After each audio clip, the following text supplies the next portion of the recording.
सबसे पहले नजर डालेंगे कुछ अहम सुर्खियों पर।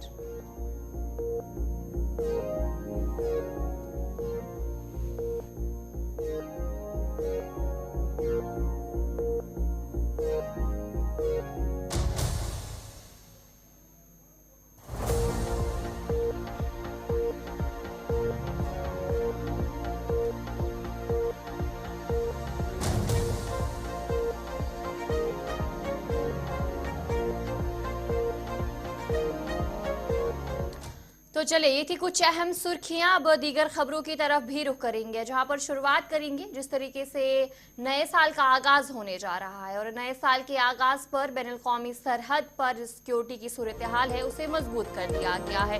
नए साल की आमद पर जम्मू कश्मीर की बात करेंगे, सिक्योरिटी सख्त है, पुलिस नाका और चेकिंग की जा रही है, गाड़ियों की भी तलाशी जो है वो ली जा रही है। लाइन ऑफ कंट्रोल पर भी सिक्योरिटी को सख्त कर दिया गया है। जिस तरीके से नए साल का आगाज है उसके पेश नज़र जो सिक्योरिटी है उसे मजबूत बना लिया गया है। बैनुल-अक़वामी सरहद पर सिक्योरिटी की सूरत हाल को मजबूत बनाने के लिए BSF बॉर्डर सिक्योरिटी फोर्सेस ने अपनी निगरानी और पेट्रोलिंग को मजीद मौसर बनाया है। और BSF की बात करेंगे, सरहदी इलाकों में धुंध के बावजूद भी अपनी पेट्रोलिंग जारी रखे हैं ताकि किसी भी गैर कानूनी सरगर्मी या सरहदी खिलाफ वर्जी को रोका जा सके। BSF के एहलकारों ने इस बात को यकीनी बनाया है कि हालात चाहे जैसे भी हो वो अपनी जिम्मेदारियों को पूरी मेहनत और एहतियात के साथ अंजाम देंगे। सरहदी इलाकों में मौसम की खराबी जैसे कि धुंध जो आमतौर पर नजर की हद को मुतासिर करती है, इसके बावजूद भी BSF के जवानों की चौकसी, निगाहें और जदीद निगरानी के हालात उनकी कारकर्दगी में रुकावट नहीं बन पाई है। और नए साल के आगाज पर पूरे जम्मू की बात करेंगे तो यहाँ पर सिक्योरिटी को सख्त कर दिया गया है और इसके अलावा पुलिस की बात करेंगे तो उनकी तरफ से भी चेकिंग की जाती है, जगह जगह पर नाके लगाए जाते हैं और लाइन ऑफ कंट्रोल पर भी सिक्योरिटी जो है उसे सख्त कर दिया गया है। सबसे पहले तो मैं सीमा सुरक्षा बल की तरफ से समस्त देशवासियों को नव वर्ष की हार्दिक शुभकामनाएं। उसी के साथ इससे ठंड के मौसम में हमारे हर त्यौहार पे बहुत सारी चुनौतियां आती है। तो जैसे अभी सर्दी का मौसम है, सर्दी के मौसम के साथ साथ कोहरा भी बनता है, तो ये हमारे लिए एक चुनौती सा है, मगर फिर भी हम सीमाओं पे हमेशा डटे रहते हैं और देश की सुरक्षा में तैनात रहते हैं। परिस्थिति के बारे में बोलना चाहूँगा, यहाँ पर जो हमारी जो परिस्थिति है, जो धुंध पड़ रही है वो बहुत ज़्यादा धुंध पड़ रही है, ड्यूटी में बड़ी दिक्कत है, लेकिन हमारे जवान ड्यूटी करने में बिल्कुल सक्षम हैं, कोई समस्या नहीं आ रही हमारे को। देशवासियों को मैसेज देना चाहता हूँ कि BSF पूरी समय तरह एकदम तत्पर है और आप नई साल की बढ़िया तरह से नया साल मनाएं। BSF की तरफ से बहुत बहुत शुभकामनाएं।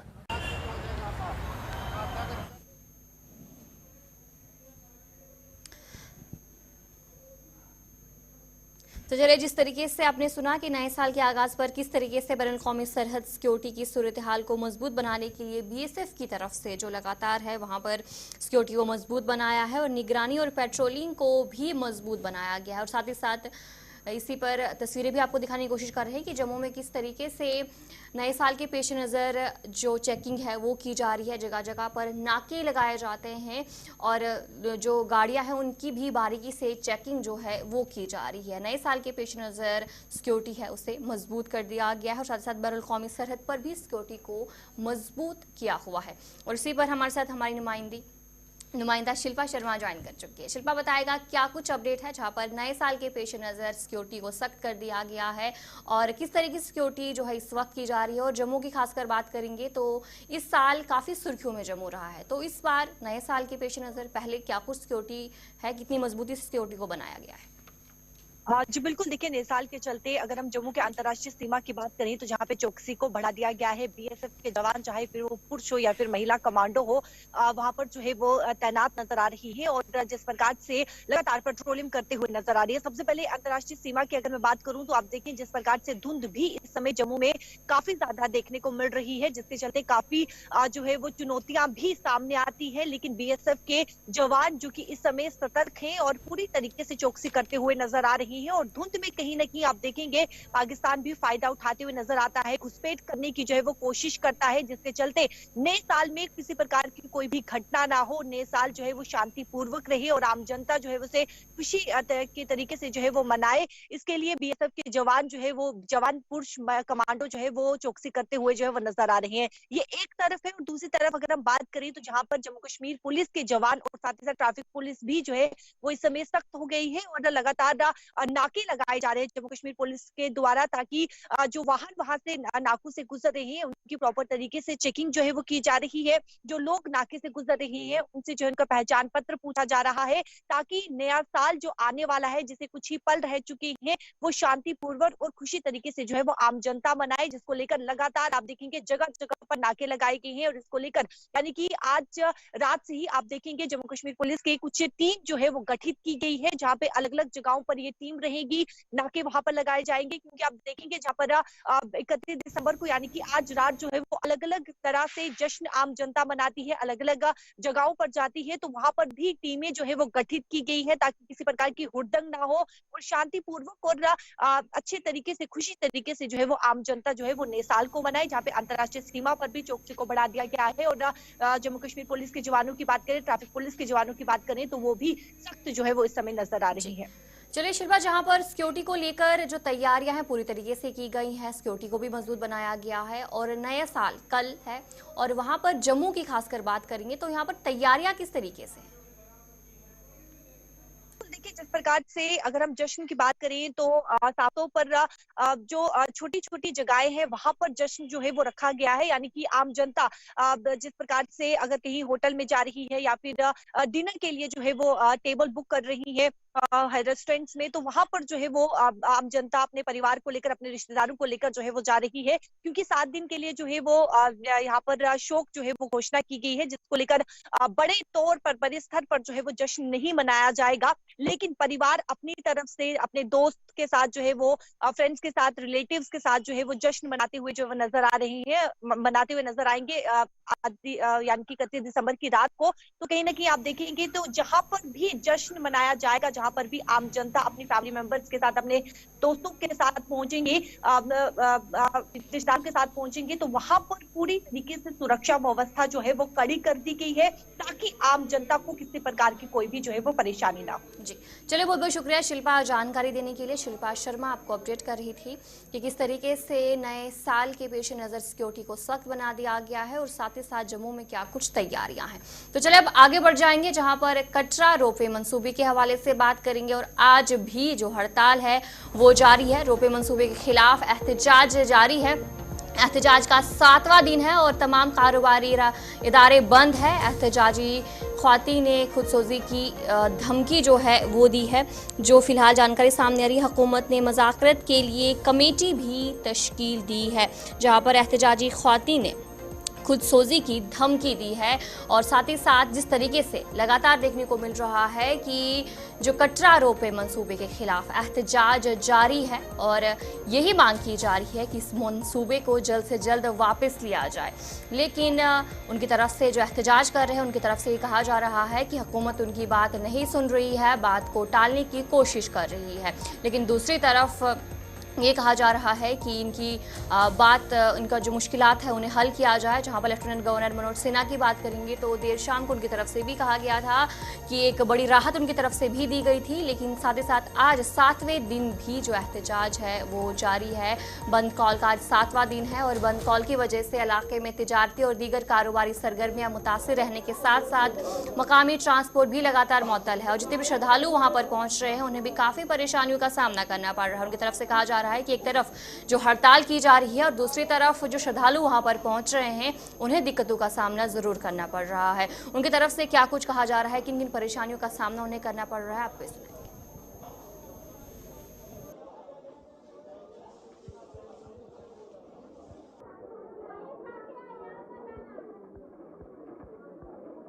सबसे पहले तो कटरा से लेके ऊपर तक सब कुछ बंद पड़ा जी, किसी को पानी भी नहीं मिल रहा। ये बहुत ज़्यादा दिक्कत आ रही है, बहुत ज़्यादा परेशानी हो रही है यात्रियों को बहुत ज़्यादा। इसलिए हम हर एक साल आते हैं। पहली बार इतनी दिक्कत देखी है जी हमने, बहुत ही ज़्यादा परेशानी है। यात्री हमारे को 11 साल हो गए लगातार आते हुए। यहाँ पे यात्रियों के लिए भंडारा लगाया जी, जहाँ पे आज चल रहा है छोले पूरी खीर, साथ में गर्म पानी। सभी यात्रियों को गर्म पानी की भी सुविधा दे रहे हैं, सब कुछ दे रहे हैं, किसी को परेशानी नहीं होने दे रहे। लेकिन यात्री बहुत परेशान होकर आ रहे हैं मगर से, कटरा से लेके जहाँ तक उनको कोई पानी नहीं, कोई रोटी नहीं, कुछ नहीं, बिल्कुल पैसे आ रहे हैं जी हमारे पास।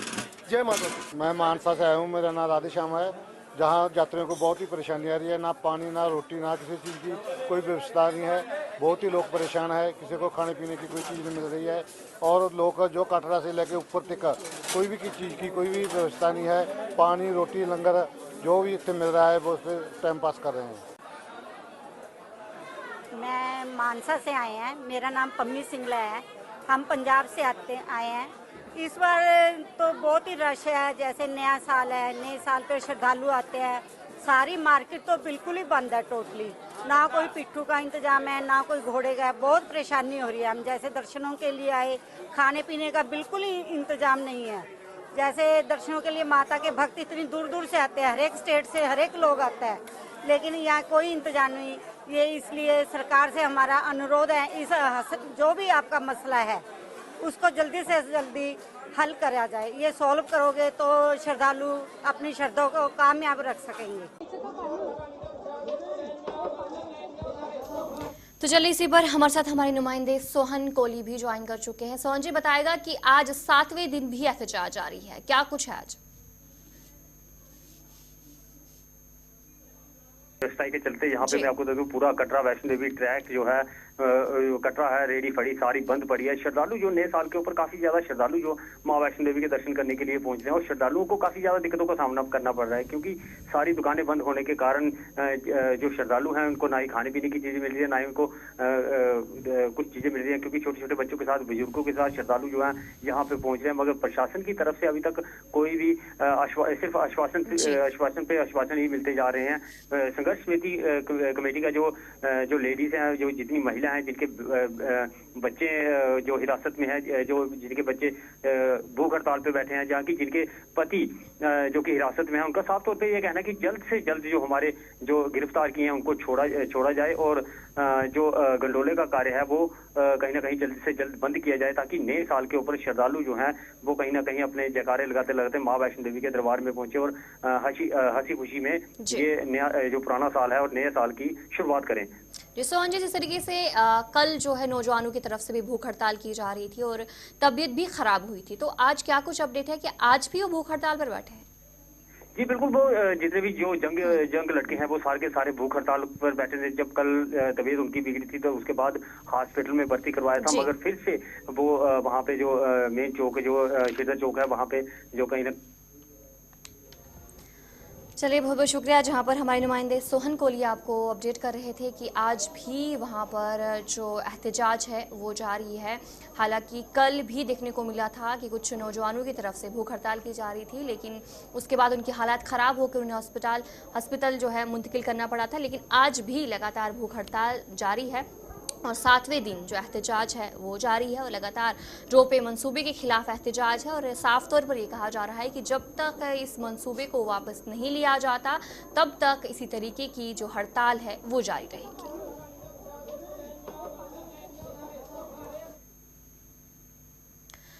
तो चलिए अब आगे बढ़ जाएंगे, जहां पर डोडा से खबर सामने आ रही है। डोडा में एक आग की एक वारदात जो है वो पेश आई है और इस आग की वारदात में एक रिहायशी मकान नजर आतिश हुआ है। डोडा से आपको बड़ी खबर बता रहे हैं, 3 मंजिला रिहायशी मकान जो है वो खाकस्तर हुआ है। लाखों रुपए मालियत का साजो सामान जो है नुकसान पहुंचा है। और ये डोडा से आपको जानकारी दे रहे हैं, जहां पर तस्वीरें भी आपको दिखाने की कोशिश कर रहे हैं कि डोडा में जो आग की वारदात है जिसमें रिहायशी मकान नजर आतिश हुआ है।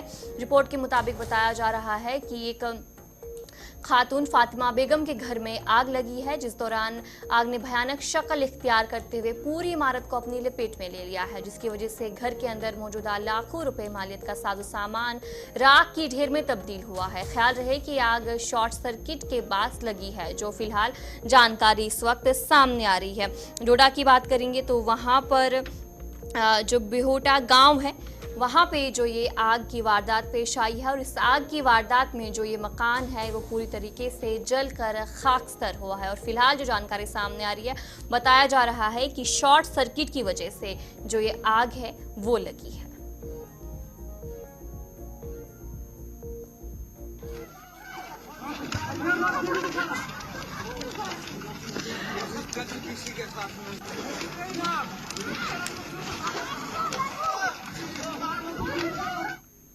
वादी कश्मीर में बर्फबारी के बाद ठिठुरती सर्दियों की लहर एक बार फिर तेज हो रही है। महकमा मौसमियात के मुताबिक वादी के कुछ इलाकों में आज और कल सर्दी की लहर जारी रहने का इम्कान है। उधर महकमा मौसमियात के डायरेक्टर डॉक्टर मुख्तार अहमद ने कहा कि नए साल के पहले हफ्ते में 2 मगरबी हवाएं जम्मू कश्मीर को मुतासिर करेंगी और आज और कल मौसमी अमूमी तौर पर खुश्क रहेगा। उन्होंने कहा कि पहली मगरबी हवाएं कमजोर शिद्दत की होंगी जो 1 जनवरी की शाम और रात को बादलों के साथ चंद मकामात पर हल्की बर्फबारी का सबब बन सकती है और 2 जनवरी की सुबह तक जारी रहेगी। उन्होंने मजीद बताया कि दूसरा मरहला 3 से 6 जनवरी तक दरमियानी शिद्दत का होगा, जिसके तहत जम्मू के मैदानी इलाकों में हल्की सी दरमियाना बारिश और जम्मू कश्मीर के मुख्तलिफ मुकामात पर बर्फबारी होगी।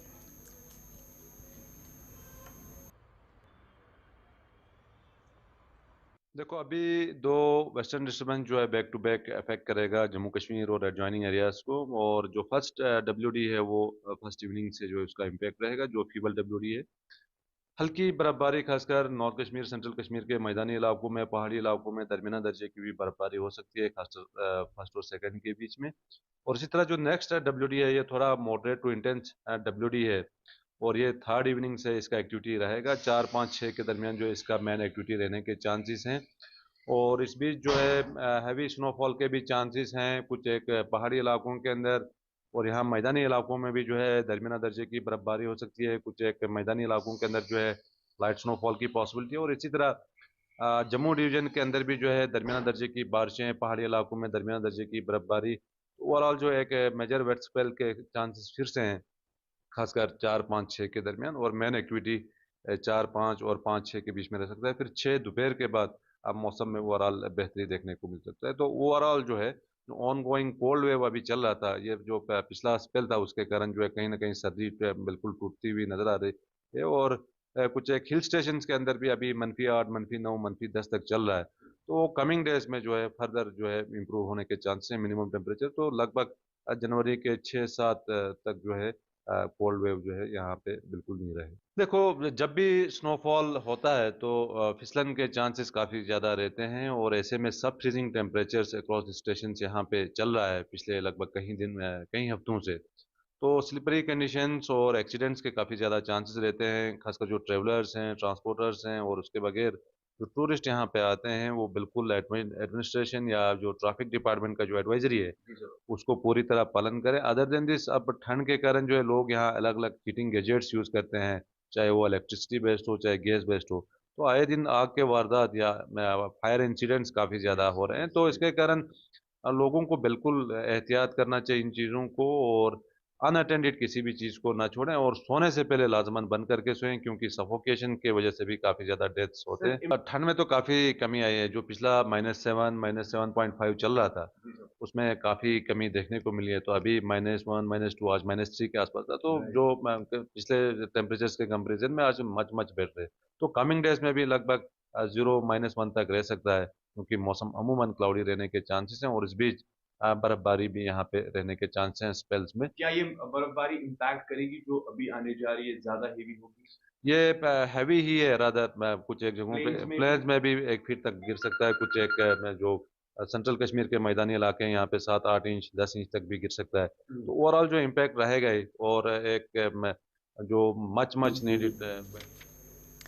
वज़ीर आज़म नरेंद्र मोदी जनवरी में 5 नई जदीद ट्रेनों का इफ्तिताह करने वाले हैं, जिससे दिल्ली और कश्मीर के दरमियान राब्ते में इजाफा होगा। हर ट्रेन 22 कोचेज़ पर मुश्तमिल होगी और मुसाफिरों के लिए ज़्यादा से ज़्यादा आराम को यकीनी बनाने के लिए जदीद टेक्नोलॉजी और डिज़ाइन को शामिल किया जाएगा। ये मुकम्मल तौर पर एयर कंडीशनर स्लीपर ट्रेन खास तौर पर कश्मीर की सर्द आबो हवा को पूरा करने के लिए ऑन बोर्ड हीटिंग सिस्टम से लेस है, जो सख्त सर्दियों के महीनों में एक आरामदाह सफ़र का तजुर्बा फराहम करेगी। इंडियन रेलवे ने ऐलान किया कि 5 रेक सर्विस के लिए तैयार है। हालांकि ट्रेनें एक साथ नहीं बल्कि मरहलेवार मुतारिफ कराई जाएंगी। लॉन्च का schedule commission of railway safety की तरफ से किया जाएगा। काबिल जिक्र बात यह है कि उधमपुर श्रीनगर बारामूला रेल लिंक का 17 किलोमीटर कटरा रियासी सेक्शन अभी भी जेर तामीर है। जनवरी के पहले हफ्ते में CRS मुआयना मुतवक्का है। डब्बू के अंदर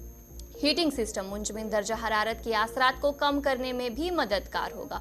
मुसाफिरों की हिफाजत को यकीनी बनाने के लिए बेहतर सिक्योरिटी प्रोटोकॉल में श्रीनगर जाने वालों के लिए हवाई अड्डे के तरीक़ेकार की तरह सख्त स्क्रीनिंग शामिल होगी। कोचेस को हर रवानगी से पहले सैनिटाइज किया जाएगा और डब्बू में रेलवे प्रोटेक्शन फोर्स के एहलकारों की तादाद में इजाफा किया जाएगा। ये जदीद ट्रेनें कश्मीर से रेल राब्ते को बेहतर बनाने में एक अहम कदम की निशानदेही करती है, जो मुसाफिरों के लिए बेहतर हिफाजत, आराम और भरोसामंदी का वादा करती है।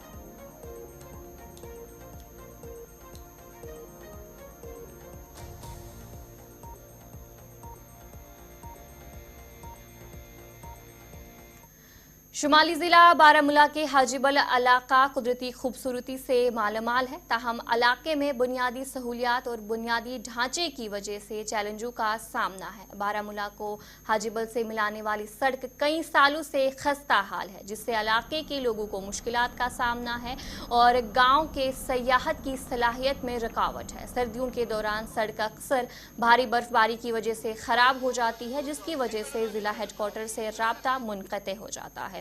हाजीबल जाने वाले मकामी और गैर मकामी सयाहों का कहना है कि जगह काफ़ी खूबसूरत है, ताहम ज़रूरत है कि इलाके में बुनियादी सहूलियात की दस्तयाबी हो ताकि आने वाले लोगों को मुश्किलात का सामना न करना पड़े। केरला से, लेकिन मैं अबू धाबी आया, पहले दफ़ा इधर आया था। इधर बारामूला भी मैं फर्स्ट टाइम है ना इधर। मैं नहीं कैसा लगा यहाँ पे आके? अच्छा है, अभी मौसम अच्छा है इधर का, अभी बर्फ शुरू हो गई है। अच्छा है, ये जगह बहुत बहुत सुंदर है। गुलमर्ग गया और पहलगाम में गया, लेकिन वो स्नोफॉल से उधर ऊपर नहीं चला सकता है गाड़ी से। अभी सीधा मैं उसका, मेरा दोस्त है उसी में, उसको बुलाया। उसी में उसको बारामूला का ऊपर एक जगह है, वो बहुत सबसे अच्छा जगह है, उधर मेरे को घूमने के लेके आओ बोला। गंडोला आपने राइड किया, सबसे अच्छी जगह कौन सी आपको लगी? गंडोला में बुक किया, लेकिन वो कैंसिल हो गया ये बर्फ के लिए। तो अभी आप फिलहाल यहीं पे कश्मीर वैली में ही? यस यस जी। सीधा पंजाब में जाएगा। आज अब 5 दिन हो गया नासिर। इसे ये मौसम में ना बाहर लोग का है ना, जल्दी कैसे मैं बताएगा इतना, वो बहुत अच्छा लोग है इधर के, बहुत दिल से प्यार से बात करते हैं आदमी लोग है ना कश्मीर का पूरा है ना, हेल्पिंग मेंटालिटी ज़्यादा है। और तो किसी भी इधर भी नहीं छोड़ के नहीं जाएगा, वो ज़्यादा हेल्पिंग करेगा और कुछ क्या बोलेगा खाने के लिए, और होस्टिंग मेंटालिटी है। पिछले 1 साल से ई ऑटो रिक्शाओं की तादाद में बहुत ज़्यादा इजाफा हुआ है, जिसकी वजह से ड्राइवरों के लिए मुख्तलिफ मसाइल पैदा हो गए हैं। ऑटो रिक्शा ड्राइवरों ने मुतालबा किया है कि फी स्टेशन कम अज़ कम 30 रुपये मुख्तस किए जाए। उन्होंने कहा कि उनके पास ई रिक्शा के लिए कोई तस्लीम शुदा स्टेशन नहीं था, ताहम ERTO डोडा ने कहा कि वो तमाम मसाइल पर उनके साथ बातचीत करेंगे और इसे खुश असलूबी से हल किया जाएगा। हमारी सबसे बड़ी परेशानी है, अगर इन्होंने तेल वाले ऑटो को कम से कम 39 रुपये स्टॉप रखा है, तो हमारे जो इलेक्ट्रिक ऑटो है कम से कम इसको भी 30 रुपये स्टॉप होना चाहिए। क्योंकि अगर तेल वाला ऑटो ख़राब हो जाता है, उसका इंजन भी सीज हो जाता है, 15 से 20 से 25 हज़ार रुपये उसका टोटल खर्चा जो आता है। अगर हमारी बैटरी डेड हो जाती है तो आज की डेट में लाख से 1.5 लाख इसकी कीमत बताई जा रही है। अगर हमें 3 या 4 साल के बाद वही बैटरी ख़राब हो जाती है तो उस समय में वो 2.5 से 3 लाख रुपए की हो जाती है। तो हम DC साहब से बहुत दिल की गहरी उम्मीदों से गुजारिश करते हैं कि जल्द से जल्द ये रेट जो है बदला जाए। और जो हमारा लारी अड्डा है हमें आते ही 25 रुपये देना पड़ता है, जबकि हमारी गाड़ी से कोई भी पोल्यूशन नहीं है क्योंकि इलेक्ट्रिक है। तो हमसे 25 रुपये अड्डा लिया जाता है, हमें कहीं भी स्टैंड नहीं है। हम जहाँ भी गाड़ी खड़ी करते हैं वहाँ पे पुलिस वाला आके फ़ोटो उठा लेता है, अब जी आपका चालान हो जाएगा। ट्रैफिक वाला आके फ़ोटो उठा लेता है। तो हम डीसी साहब से गुजारिश करते हैं, एक तो हमें अड्डा दिया जाए, हमें जो है जेन्युइन स्टाफ दिया जाए। एक तो पहली बात तो ये हमारे पास अड्डा जो लिया जा रहा है 30 रुपये पर डेज हमारे साथ लिया जा रहा है अड्डा। ये पर्ची हमारे पास है, 25 से 30 रुपये लेते हैं। ये किस चीज़ का दिया जाता है? अड्डा दिया जाता है कि आप गाड़ी कहीं भी खड़ी कर सकते हो, वहाँ पर सवारी जो है वो उठा सकते हो। लेकिन इलेक्ट्रिक ऑटो वालों को कहीं भी जो है पर्ची कहीं भी जो है खड़ा रहने नहीं दिया जाता है। एक स्टैंड ओपीडी के पास है, तेल वाले हमें वहाँ पर टिकने नहीं देते। दूसरा स्टैंड यहाँ पर ओल्ड बस स्टैंड पर है, वहाँ पर भी हमें तेल वाले रहने नहीं देते। तीसरा स्टैंड यहाँ पर है, वहाँ पर भी हमें तेल वाले रहने ही नहीं देते, सवारी नहीं उठाने देते। तो अगर ये हमारे से स्टैंड ले रहे हैं तो ये किस बात का स्टैंड है? हमें यहाँ तो हमारा अड्डा बंद किया जाए, अगर अड्डा ले रहे हैं तो एक तो हमें स्टैंड दे दिया जाए, दूसरा कम से कम हमारा जो स्टाफ है वो 30 रुपये सिटी के अंदर कर दिया जाए। ये काफ़ी दिनों से काफ़ी कंप्लेन आ रही थी कि जो ई रिक्शा वाले हैं ये ओवर चार्जिंग ज़्यादा कर रहे हैं, और नंबर ऑफ़ कंप्लेंट्स कोई मेल के द्वारा कोई एडमिनिस्ट्रेशन की तरफ से आती थी कि इनको चेक करो। उसी बेसिस में हमने इनका एक किराए के लिए बोला था कि इस तरह से आप ₹10 पर किलोमीटर ले लो, ताकि लोगों की जो दिक्कतें हैं, जिस मकसद के लिए हम जहाँ पे ई ऑटो ई रिक्शा से जहाँ चला रहे हैं वो थोड़ा इनका बजट कम हो। लेकिन इनकी इतनी कंप्लेंट थी कि रोज़ की 2-3-4 लोग जो हैं यहाँ ऑफिस में आके आते थे और कहते थे कि ये ओवर चार्जिंग कर रहे हैं। उसी के सिलसिले में इनको बोला था कि ओवर चार्जिंग मत करो, और जो हमने रेट जो फिक्स किया है इसी पे रेट पे कर लो। अगर इनके कोई ग्रीवियांस हैं या किसी तरह के, तो चेयरमैन आरटीए साहब डीसी साहब से बात करेंगे और इनका जो भी मसला होगा वो देखेंगे। और इनका ये भी मानना है कि ऑटो स्टैंड, हमें इलेक्ट्रिक ऑटो स्टैंड नहीं है हमारे पास, तो लारी अड्डा हम लोग दे रहे हैं, तो उस पर किस तरह का काम कर रहे हैं? इसमें भी ये पहले एक मीटिंग हो चुकी है, वो भी इनका प्रोसेस चल रहा है। उसमें ये म्यूनिसिपैलिटी को बोला हुआ है इसके करने के लिए, तो वो भी इनका ऑन कार्ड पे। तो चलिए इस उर्दू खबरनामे में इतना ही। अभी के लिए मुझे दीजिए इजाजत और आप बने रहे गुलिस्तान न्यूज़ के साथ।